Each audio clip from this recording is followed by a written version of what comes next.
objectifs? Bon, je vous en ai trouvé 10. Je me suis gratté la tête. Hein. Je les ai mis à peu près dans l'ordre qui me paraissait le plus réaliste. Le plus facile à atteindre. Communiquer, améliorer son image de marque. Numéro 1, j'aurais pu mettre aussi le côté contact. Je le rajouterai la prochaine fois. Quelque chose que vous avez complètement oublié, le référencement naturel. Générer du trafic vers son site. S'il y a bien une utilité des réseaux sociaux, c'est celle-là. Vous avez un site, vous avez un blog, vous voulez que du monde vienne dessus, vous ne pouvez pas payer des campagnes sur AdWords, acheter des mots-clés à Google, faites du réseau social. Ça génère un trafic, on verra après quelques résultats extrêmement intéressants sur les réseaux sociaux, vers votre site web. Gérer une communication de crise aussi. Les réseaux sociaux, une réactivité en ligne qui peut être très utile dans ce type de situation de crise. Établir une relation personnalisée avec ses clients, mieux les connaître surtout. On est dans une relation de proximité très individualisée sur les réseaux sociaux.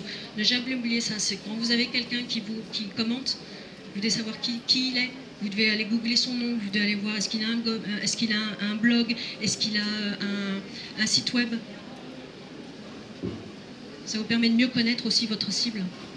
Bénéficier de retours clients, les associer au choix. On peut très bien tester, vous qui créez votre entreprise, vous êtes en train de choisir un nom, un logo.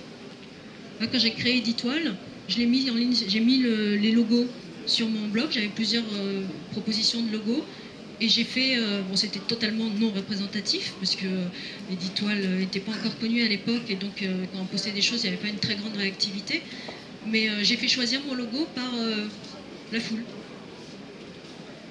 Il y avait une version rouge et une version blanche, et les gens m'ont dit rouge ça fait communiste. Je n'y avais pas du tout pensé. J'ai choisi blanc. Fidéliser ses clients, améliorer le service après-vente, on l'a vu avec l'exemple d'Orange. Travailler les prescripteurs, là on est sur le contact, c'est là où je pourrais le rajouter. Prospecter de nouveaux clients, et j'ai mis générer du chiffre d'affaires en dernier. C'est l'objectif ultime. On fait tout ça pour ça. Mais ça ne vient pas tout de suite. N'imaginez pas créer du chiffre d'affaires tout de suite. De la réputation, oui. Du trafic vers votre site, oui, c'est évident, c'est immédiat. Ça se voit tout de suite dans les résultats, dans les Google Analytics.